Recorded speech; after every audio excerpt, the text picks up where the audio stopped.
saya berikan tugas, tugasnya tolong dipenuhi. Oke, teman-teman saya singgung kemarin. Oke, kita back to the topic. Balok T palsu sama balok T murni ataupun asli itu apa? Saya singgung loh minggu kemarin. Apa?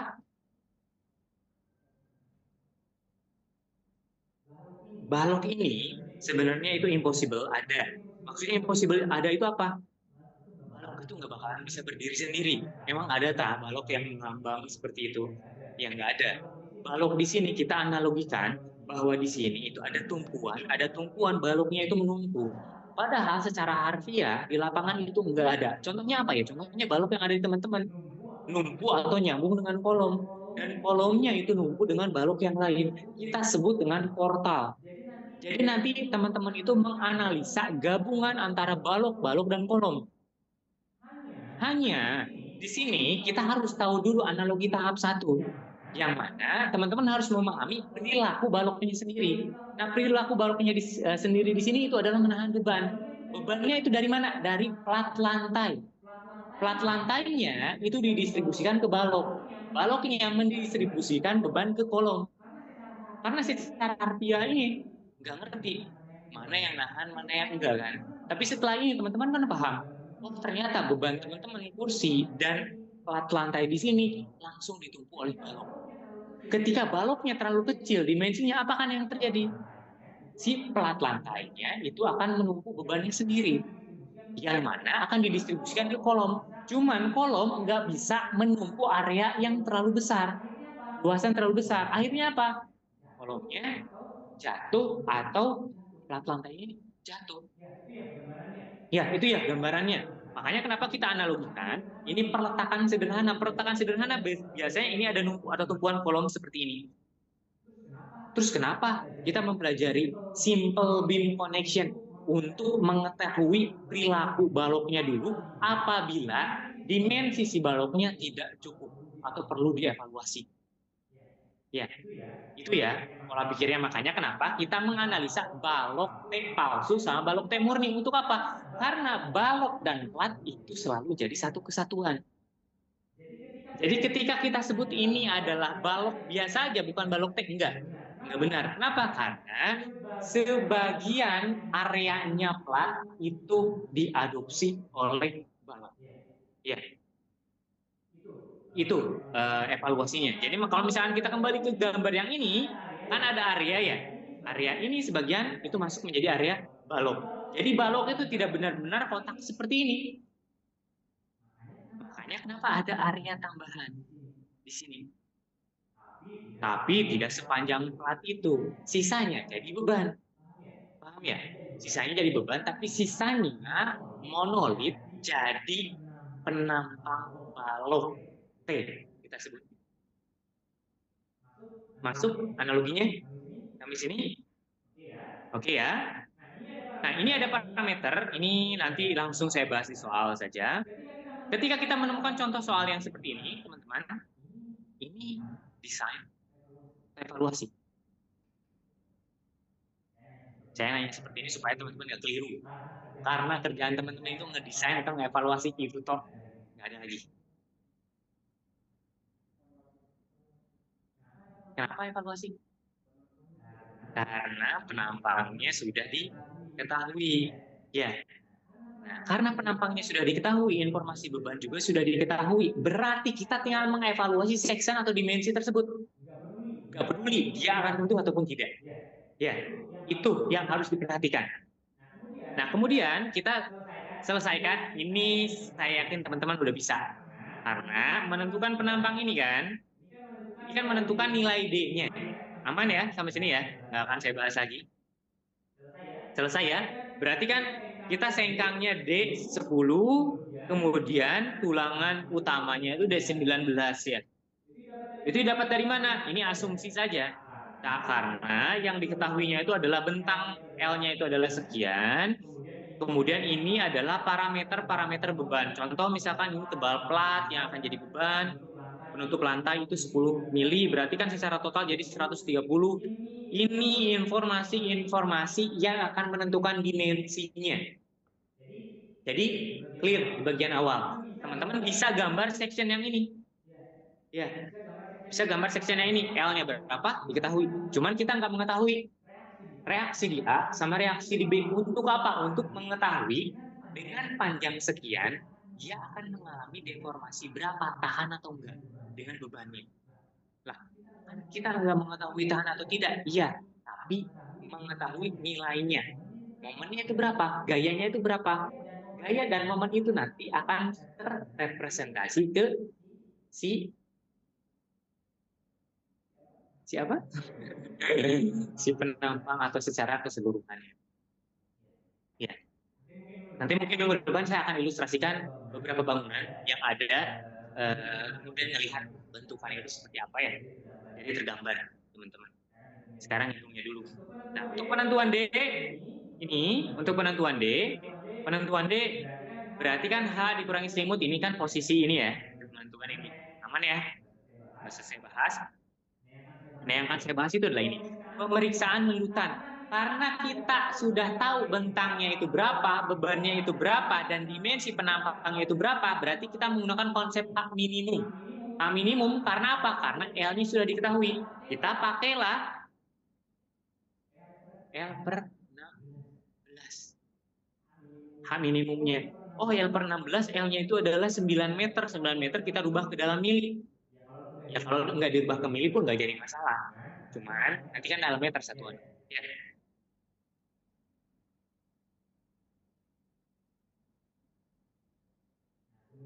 Kemudian nilainya 562.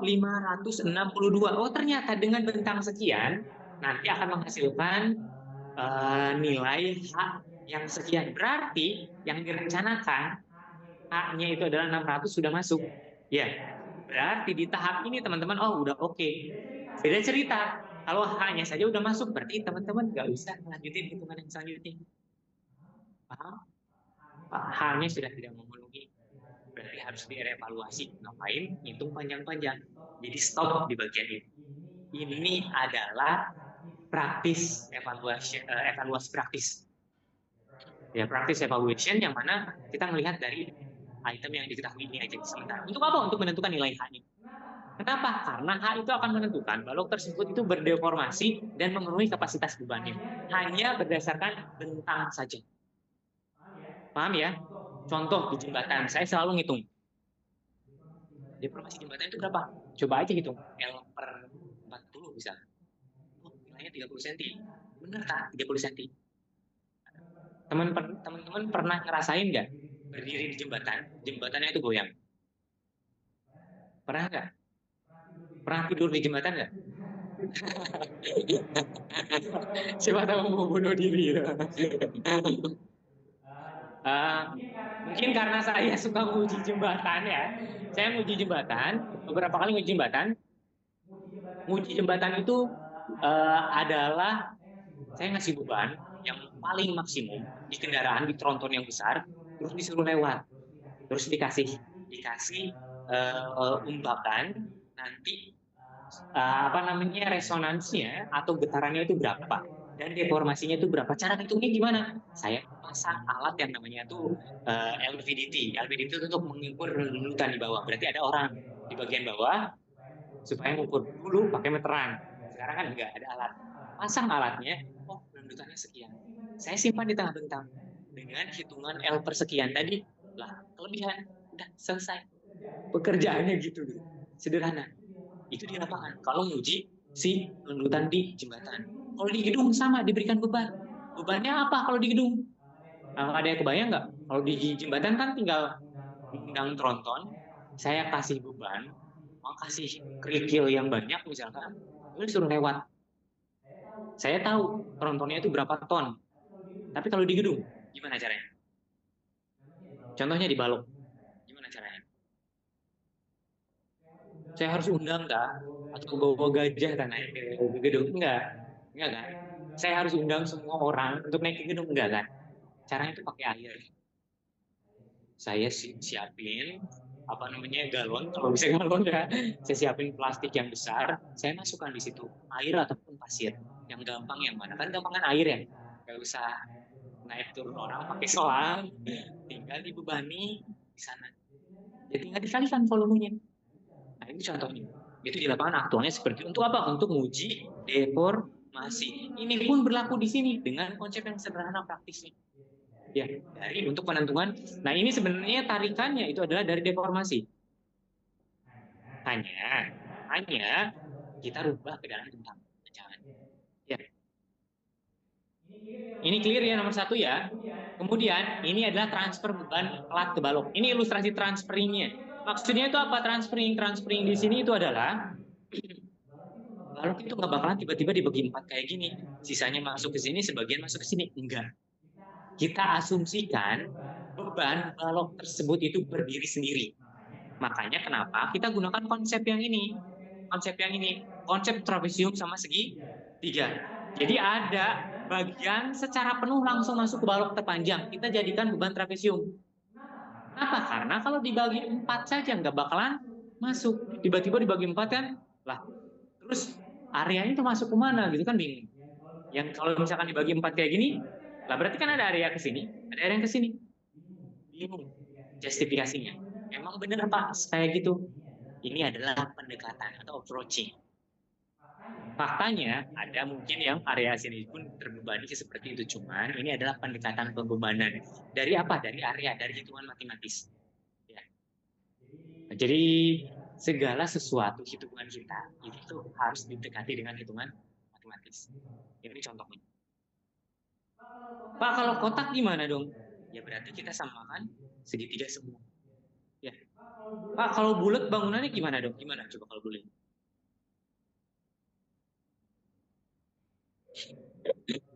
Bulat aja Pak terus kayak gini. Jadi apa nyamuk? Ya terserah. Bulat itu kan banyak persamaannya juga. Cuman kan jarang bangunan bulat ya. Jarang sekali bangunan bulat. Kalau misalkan menemukan ya teman-teman harus cari aja pendekatan matematikanya.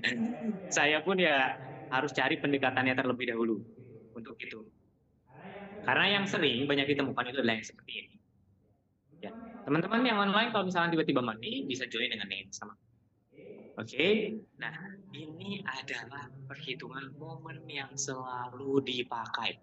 1/8 KL pangkat 2, jangan sampai lupa. Jadi ketika ada beban apapun, momen itu untuk menunjukkan untuk apa? Kan plat ini, pan balok. Dia menunjuk seperti ini. Di tengah-tengah momen yang akan kita pakai itu adalah 1/8 KL pangkat 2. L-nya sudah diketahui, Q-nya itu adalah semua beban yang ada. Sederhananya gitu. 1/8 KL pangkat 2 itu berlaku jika perletakannya itu tidak continuous. Jadi simple beam connection biasa. Tapi kalau continuous berarti harus ada penambahan untuk penentuan momen maksimumnya. Paham ya? Kenapa saya tunjukkan yang 1/8 KL pangkat 2? Karena sering dipakai dan gampang. Dan biasanya kita langsung potong sesuai dengan partisi. Contohnya ini. Ini kita langsung saya hitung momen maksimumnya. Tanpa harus hitung reaksi di aban dan lain sebagainya. Paham ya? Ya, teknisnya seperti itu. Ini udah diinformasikan sama saya belum ini? Ini udah kayaknya, udah ya? Udah belum? Oh ini coret-coret. Udah coret-coret. Nah, kemudian ini kan contoh bebannya. Kalau beban segitiga nih, contoh misalkan. Kalau bebannya kan kayak gini ya. Kalau bebannya rata seperti ini, berarti kan kita gampang. Karena semua beban terbagi merata, kita rubah menjadi beban terpusat ataupun beban titik. Berarti gampangnya di sini ya tinggal bagi dua aja. Ya, Q-nya tinggal dibagi dua. Ya, terus apa yang terjadi kalau bebannya seperti ini? Apanya dibagi tiga? Semua dibagi rata. Tiga ini tiba-tiba potong kayak gini. Nah, yang segitiganya betul dibagi tiga.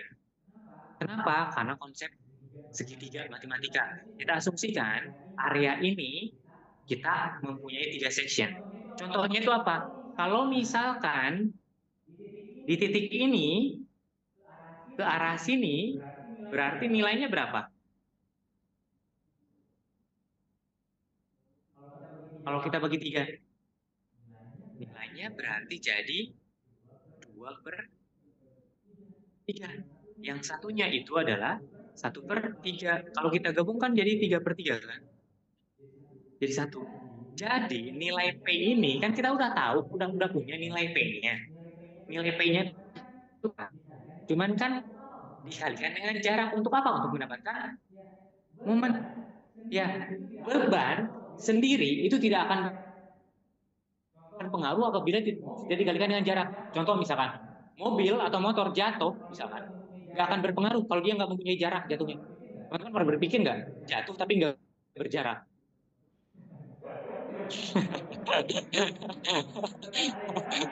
Tetap ada jaraknya kalau jatuh dari atas ya.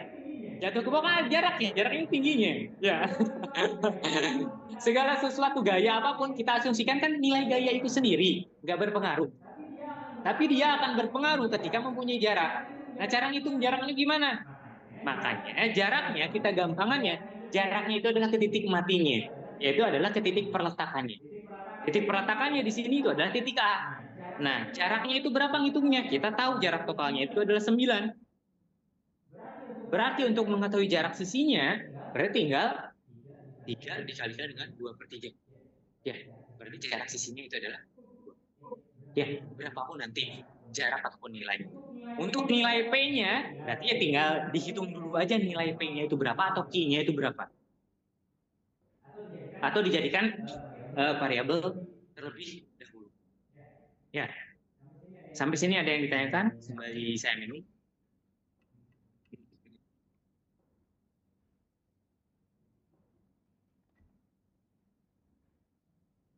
Saya aktivitas dari pagi sampai sore hampir nggak berhenti ngomong.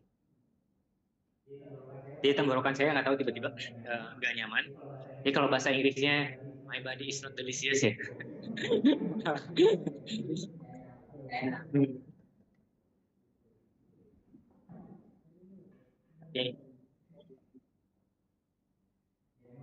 Ya emang dijilat Pak. Wah, kalian pemikirannya aneh. Oke, lanjut. Kita lanjutkan. Sampai sini clear ya untuk ini, aman? Kemudian ini berarti kan tinggal ditabelkan aja. Saya biasanya gampangnya itu pakai tabel aja, biar nggak mikir. Jadi, oh bebannya itu P. Ya, saya buat dulu P karena belum belum mau saya hitung. Ngapain saya hitung dulu nanti aja yang rumit-rumit. Tapi saya tahu posisinya dulu. Ya, biasakan kalau ada yang rumit dijadikan koefisien dulu aja, nggak usah dihitung. Kalau Q-nya, wah ngitungnya rumit bebannya, dijadikan Q aja. Katakanlah, kita tahu berapa Q, 1,2 Q, ya tinggal dikalikan nantinya. Ya, itu ilustrasi matematika sederhana. Nah, ini berarti nanti kita hitung RA sama dengan RB. Nah, RA sama dengan RB berarti 0,5. Jadi kita cukup tahu setengahnya aja. Kenapa? Karena gambarnya itu adalah simetris. Dengan persamaan statika, nggak harus hitung dua-duanya. Hitung yang paling mudah. Berarti dari titik 0,5 ke titik A saja sudah cukup. Jadi 0,5 dikalikan dengan P1 plus P2. Kenapa dikalikan 0,5 dikalikan dengan P1? Kemudian RA sama dengan B, karena ini dicek vertikalnya saja, bukan momen. Ya, RA sama dengan RB sama dengan 0,5, kan turun. Plus P2. Kita asumsikan turunnya plus. Kan nggak jadi salah, plus minus. Atau kita asumsikan searah dengan jarum jam atau tidak. Terserah teman-teman. Nanti masuk ke perhitungan ini statika, nggak akan saya jelaskan, teman-teman pelajari sendiri ya. Bisa. Terus itu menggunakan beban mak, didapatlah sekian. Ini hitungan ini, kemudian ini hitungan ini disama dengankan. Ya, momen maksimum sama momen maksimum yang terletak di titik T kan akan berbeda. Tapi dua persamaan tersebut kita pakai. Akhirnya dapat nilai 1, nilai 2. Segini.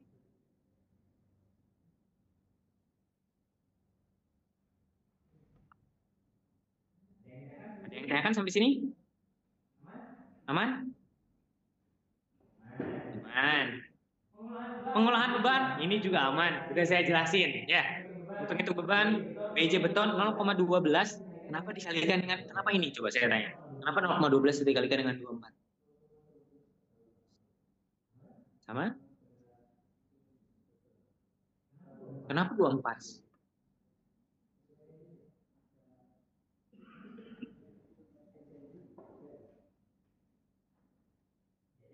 Jadi memang berat betonnya cuma ini biasanya kan 2.400. Coba dicek satuannya. Satuannya kan 2.400 kilogram per sentimeter sekian. Ya, kita rubah. Kemudian dimasukkan, oh ini ada D plat, ada L plat. Kemudian diubahlah bebannya, digabungkan. Bukan ini. Teman-teman nggak perlu tahu ini sebenarnya. Cukup hitung ininya saja. Nanti kalau nggak tahu bebannya tinggal dikalikan. Paham ya? Yang saya maksudkan.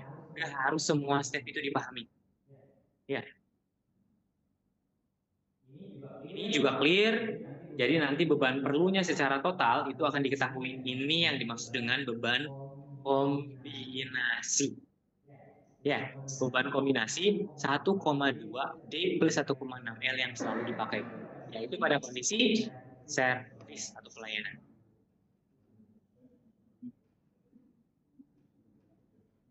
Sampai sini clear ya? Aman ya? Aman ya?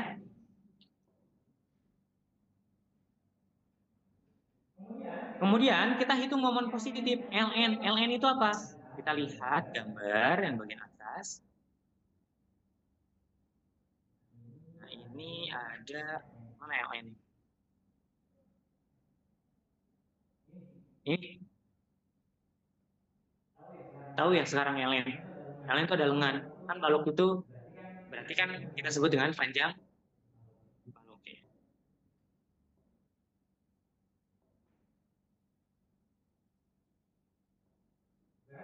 Berarti LN itu adalah panjang balok tapi dikurangi dengan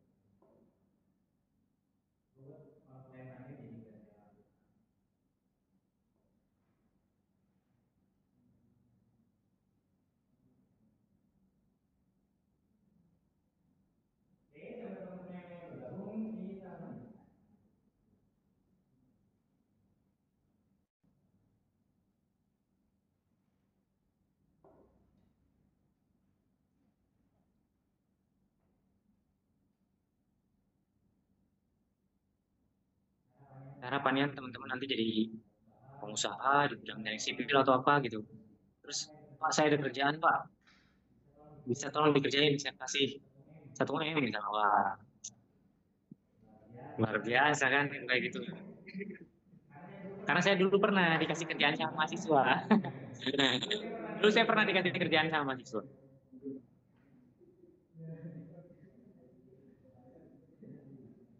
Ya saya doakan. Tapi kalau beneran, jangan lupakan saya sih.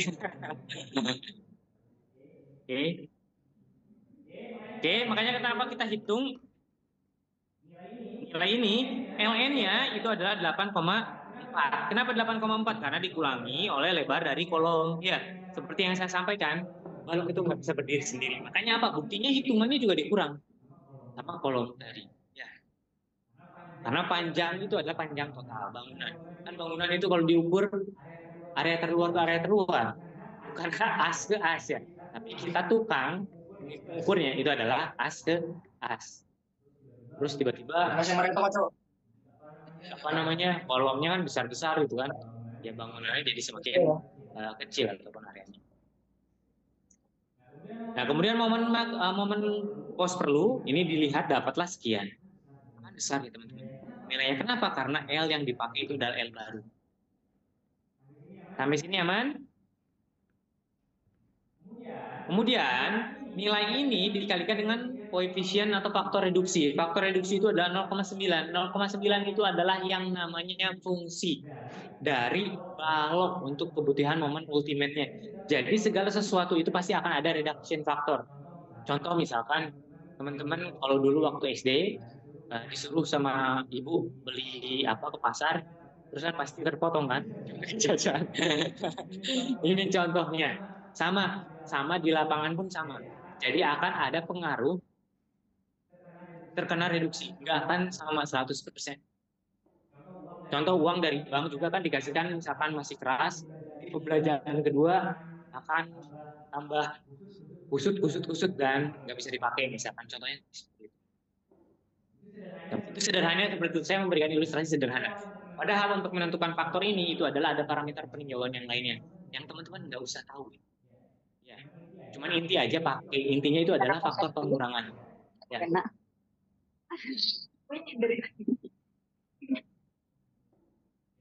Oke, kemudian makanya kenapa jenis balok bukan balok mandiri dan merupakan balok menerus dua sisi. SW jarak bersih antar balok adalah 6 dikurangi 0,6. Nah, ini yang disebut dengan SW. Nah, ini nanti teman-teman pahami ini. Saya lagi ke atas. Ini mana SW-nya yang kelihatan? Ini LN, ini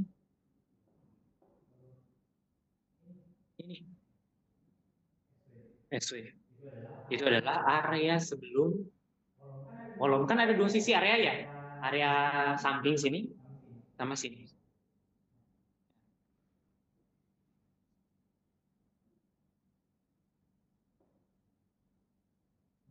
Kemudian, nah ini adalah mulai masuk ke perhitungan yang namanya perhitungan balok T. Makanya kenapa ada 6H, ada SW dibagi 2, ada LN dibagi 8. Teman-teman udah tahu LN apa, SW apa kan tadi kan? Nah, kemudian H itu adalah tinggi yang dipakainya, bukan yang 500 tadi. Karena yang dipakai itu adalah 600. Nah, ini dihitung, dicek mana yang paling kecil. Karena yang paling kecil itu nanti akan menghasilkan nilai gaya yang paling besar. Paham ya? Pembagian kecil akan menghasilkan sesuatu yang besar. Berarti kita asumsikan tahanannya besar. Tapi ketika kita ambil misalkan yang besar, pembaginya kecil, ya berarti dia diasumsikan pengurangan kecil karena terlalu besar. Paham ya maksudnya ya? Makanya kenapa diambil yang paling kecil. Ya, yang paling kecil, makanya diambil nilai yang ini, nilainya lebar atau sayapnya kita bagi 2, kemudian didapatkanlah nilainya 525. 525 itu yang mana?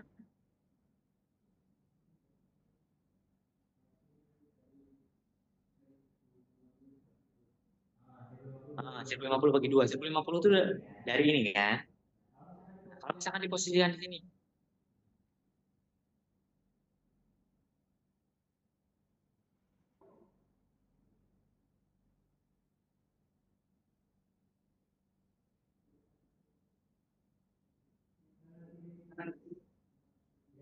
Ya. Ini. Ya.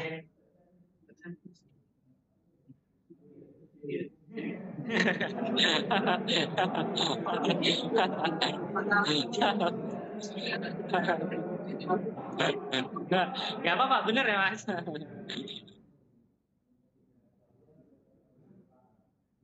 Ya, ilustrasinya ya secara total ya, paham ya? Paham ya ilustrasinya ya? Nah ini yang dimaksud dengan ada yang namanya sayap atau flank. Di balok biasa itu kan nggak ada, padahal aktualnya itu ada. Biasanya kita nggak perhitungkan kenapa? Karena balok T ini memberikan faktor dukungan yang positif. Cuman untuk efektivitas biasanya kita hitung supaya apa? Supaya balok sampean nggak terlalu tinggi.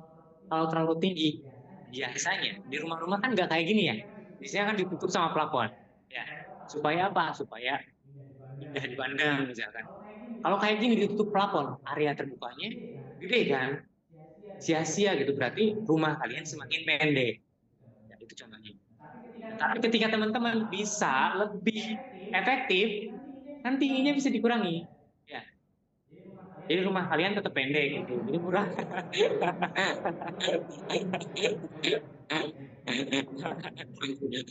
Ya, saya singgung ini karena harga rumah di Surabaya nggak masuk akal. Nggak masuk akal. Sekarang harganya nggak masuk akal. Mudah-mudahan kalian bisa kebeli gitu rumah di Surabaya. Harganya ngalah-ngalahin Jakarta ya. Mafianya kuat berarti Surabaya. Kenapa saya singgung seperti itu? Karena NJOP itu adalah harga pasaran untuk menentukan harga bangunan rumah. Katakanlah NJOP-nya 1 juta, harga rumahnya 10 juta. Itu udah berkali-kali lipat. Jauh sekali. Jauh sekali. Ya mudah-mudahan kebeli rumahnya ya. Kalau enggak ya pindah ke warga negaraan Madura.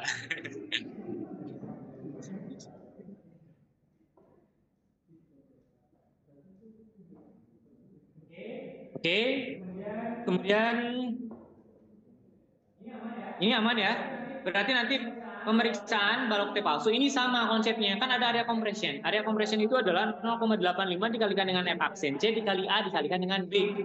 Sama seperti balok biasanya, hanya B-nya itu adalah BF kecil ini. Ya. Yang ini yang akan menentukan parameter perhitungan ataupun lengan yang baru. Ya.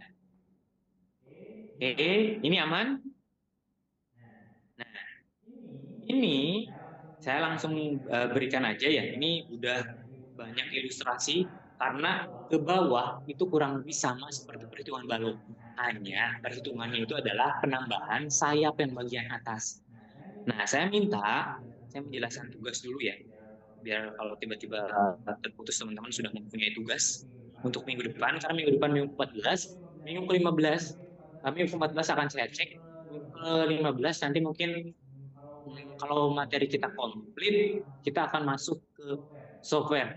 Jadi nanti teman-teman akan belajar software karena nggak bakalan mungkin bangunan sebanyak ini kita menggunakan manual.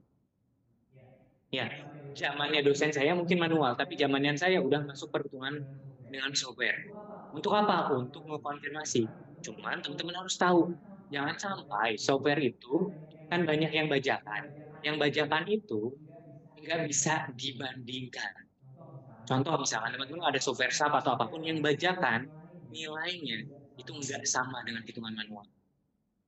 Tapi kalau teman-teman beli yang asli, mungkin sama.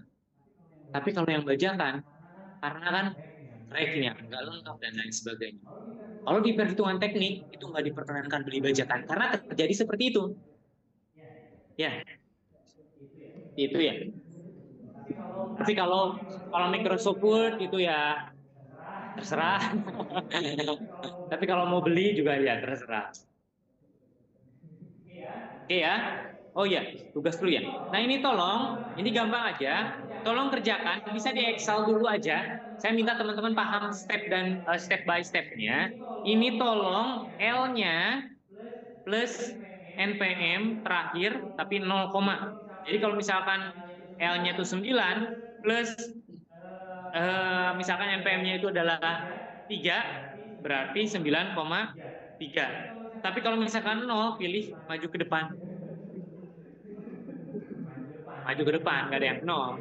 Oh ya sama. Ya. Kemudian untuk nilai yang lainnya untuk penentuan B dan H-nya itu yang akan kita pakai itu adalah 700 sama 350. Sisa yang lainnya boleh sama. L-nya akan berbeda. Ini PR1, PR2-nya, ini PR2 sih sebenarnya. Ini PR2 ya. Ini PR2. PR1-nya itu adalah yang ini. Ini sudah saya minta jadi PR belum? Sudah selesai. Belum ya, berarti ini PR1. Ya, disesuaikan. Harus selesai minggu depan. 1 hari sebelum perkuliahan, berarti hari Kamis. Ya. Bisa Excel, bisa tulis tangan, bisa Medcat. Saya tuh biasanya pakai Medcat. Tahu Medcat? Medcat itu teman-teman nulis persamaan. Contoh, 5 dikalikan dengan 5 kali 2 langsung ada jawabannya 2. Masukkan rumus langsung. A sama dengan C misalkan, B sama dengan D. Ketika A plus B langsung keluar. Itu biasanya saya pakai MATLAB untuk hitungan cepat. Saya kasih tahu. Silakan. Silakan. Supaya apa? Supaya teman-teman itu uh, ya contohnya gini lah, teman-teman itu ngerjain tugas pakai ChatGPT. ChatGPT-nya yang gratis lagi. Ketika dicek, saya tahu mana yang ChatGPT, saya tahu. Nah, saya tahu karena saya juga misalkan pakai ChatGPT. Enggak, karena saya misalkan punya akses yang berbayar gitu. Jadi ngerti gitu. Ah, ini ChatGPT karena tahu gitu. Sense-nya itu tahu. Teman-teman itu boleh seperti itu, tapi jangan teman-teman loh. Ya. Kayak gitu ya. Pokoknya jangan jangan yang parah lah kalau yang seperti itu. Ya, inti materi hari ini itu adalah memahami teman-teman untuk memperhitungkan balok T dan mengerjakan soal yang tadi.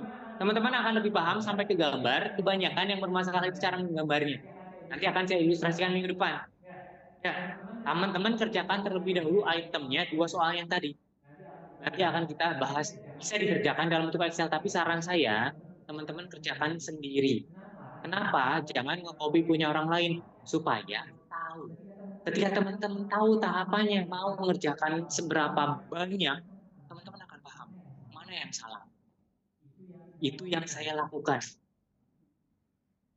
Saya dulu suka nyontek, kadang-kadang gitu.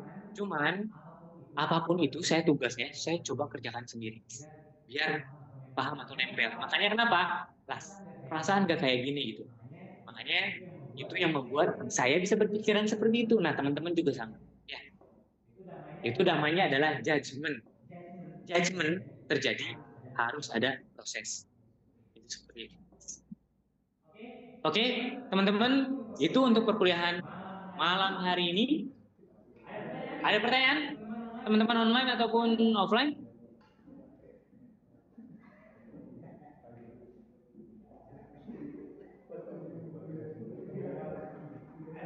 Ada pertanyaan? Aman? Aman ya? Silakan.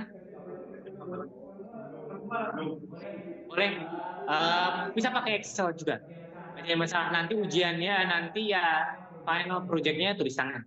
Ya, teman-teman hitung biar logiknya jalan dulu aja. Ya. Dan saya tahu ketika ada orang nge-copy kerjaan dari orang lain, tapi nggak akan saya kasih tahu cara untuk kontrolnya. Jadi saya tahu. Itu aja. Biar teman-teman notice lah. Biar teman-teman notice.